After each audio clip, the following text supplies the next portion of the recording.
What's up again, guys? Yo, it's me, your friendly neighborhood Dovahkiin, and welcome back to Let's Play Mutant Year Zero. And before we begin, be sure to hit on the subscribe button for more great videos. I'm sure you're wondering what the fuck happened to my voice. Why have I become a bot?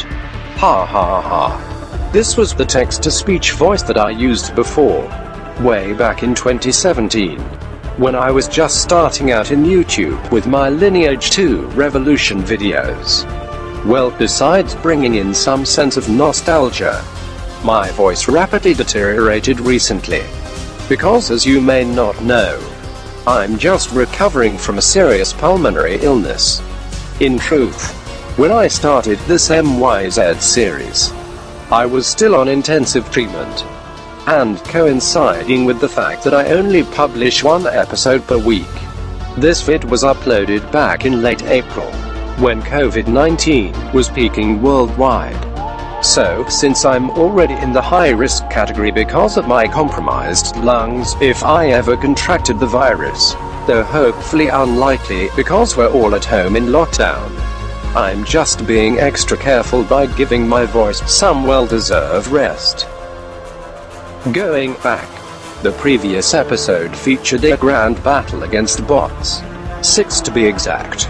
And so far my favorite here in SOE. Today, on the other hand, we're gonna revisit a past zone, the Metal Fields, which was formerly bot territory back in RTE.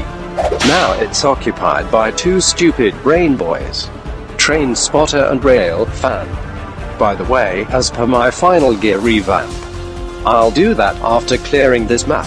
So, without further ado, let's just jump right in.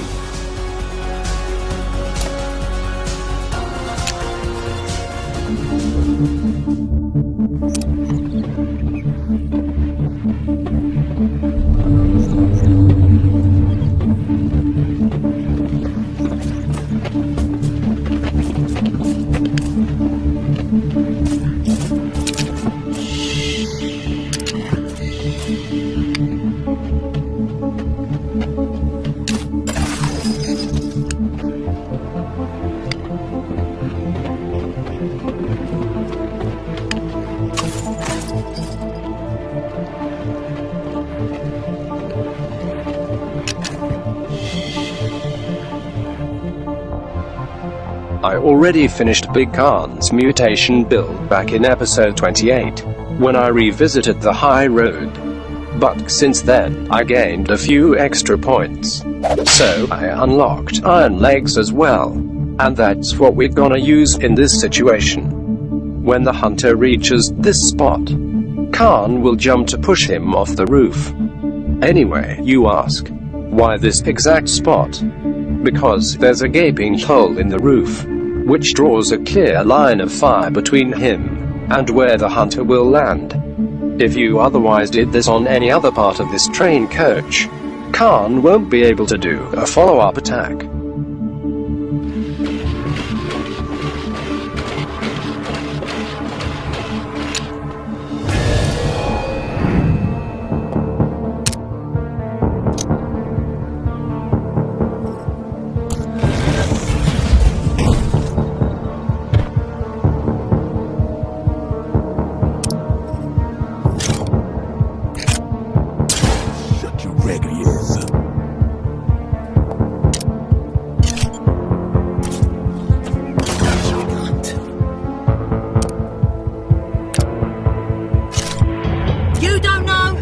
Messing with.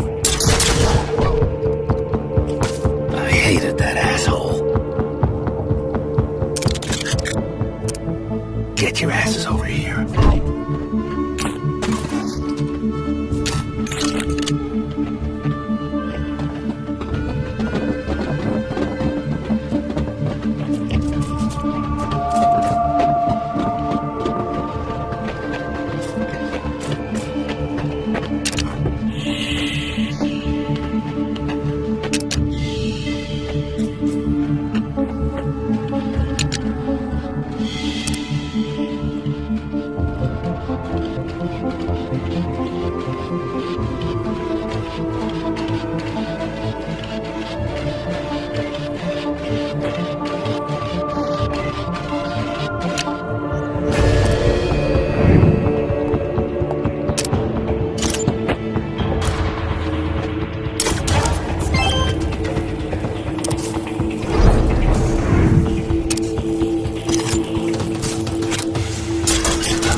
shimmy.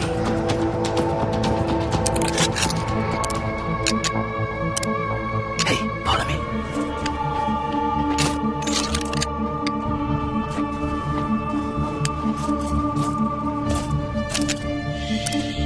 Though my Pharaoh's build is already complete, as you can see, she has a ton of unused points.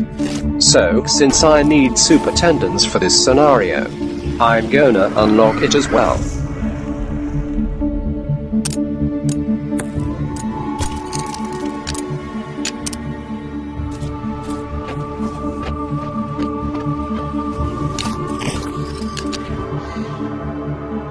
In order to use my loud weapons on Trainspotter, without alerting the pack of enemies at the west, I need to eliminate this hunter on the roof, because he's the remaining link.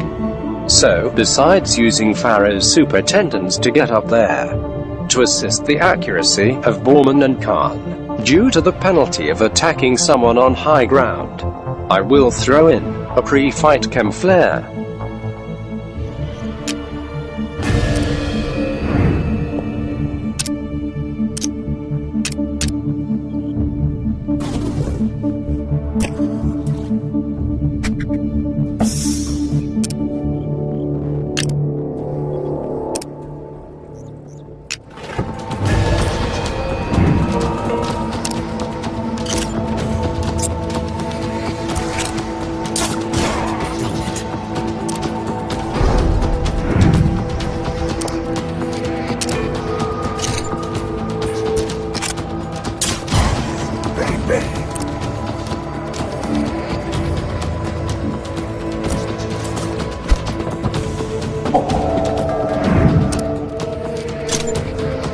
Give up now and I'll go easy on ya.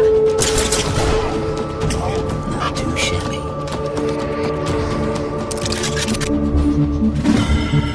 Okay, let's switch back to Silent Assassin.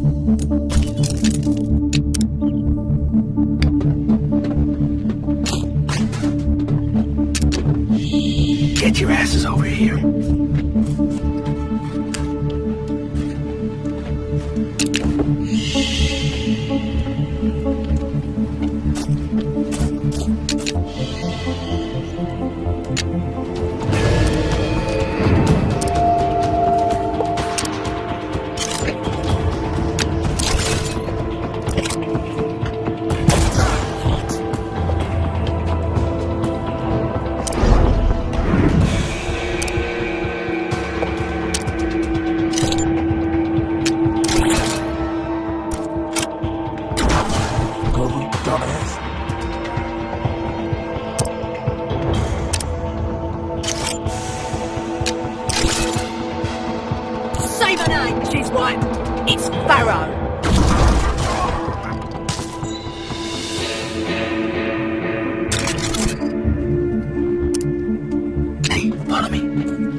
Now observe how I set this up. And it's just gonna be a simple case of bear smash. And some flashy double gunslingers.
And for this entire zone, no damage at all.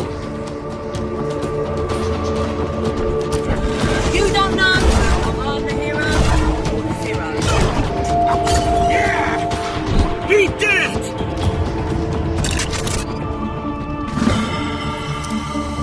Hey, follow me.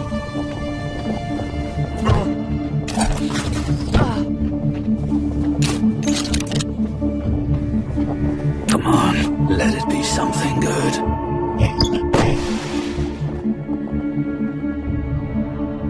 Alright. This is the second LP50 in the game.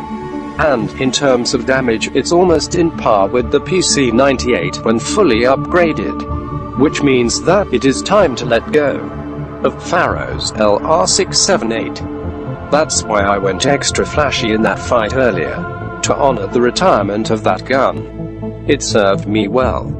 And I'll discuss more on this later, on my final gear review.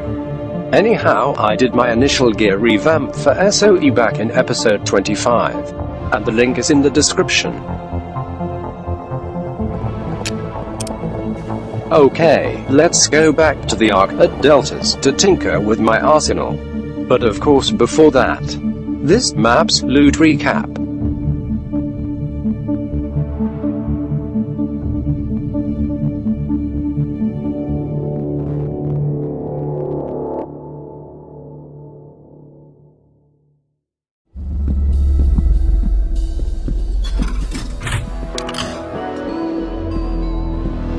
I'm sorry, but there is still no stalker discount. Please don't ask me again. First, let's remove the mods on my retired LR678. Next, attach the driver 30 on the Wraith, because the LP50 already has knockback. Then, swap out the CR scope of my old LP50 for a red eye.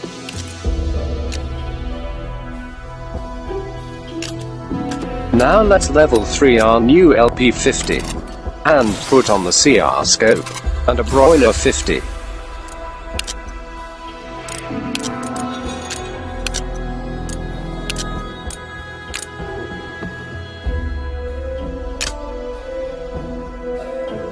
Can't wait to see you again, stalkers. Alright, we are set. And here are my 3 final loadouts. And this first one is for Borman. By the way, if you're somehow getting confused with loadouts, watch episodes 12 and 19, my RTE gear reviews. Like in episode 25. The revamp was mostly for this second loadout for Pharaoh, Dux or Magnus. And it's now sporting the new LP50. Anyway, as I've mentioned in the previous vid, the same time I got the police taco. Whosoever is using this loadout is designated as the squad's grenadier. Lastly, my third loadout for Big Khan and Selma, which was updated with the blue oyster cap, back in episode 30 at the Underdark. Now let me go in depth on the rationale behind my loadout arrangement, by isolating just the headgears and loud weapons, whose stats are already updated with the bonuses from the characters who are wearing them, from the hats themselves and from artifact skills. My prio is of course damage. That's why I replaced my second loadout LR678 with another LP50. The secondary consideration is range. My first loadout is always worn by Borman. And even though the PC-98 is a shotgun with the least range amongst all weapon types, he has the Eagle Eye passive. On top of that, the PC-98 is equipped with a CR scope.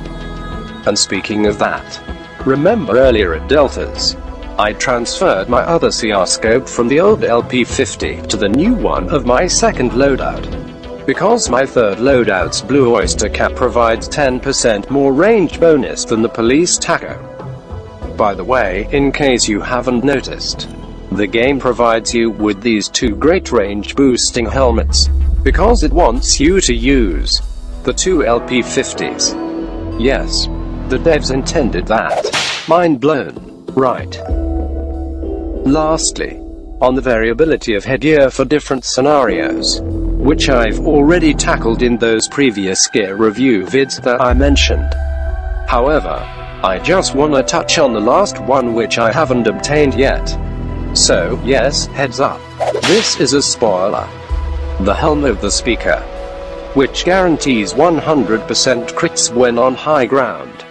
Quite overpowered, right? Although it will not be as permanent as the hats on my 3 loadouts.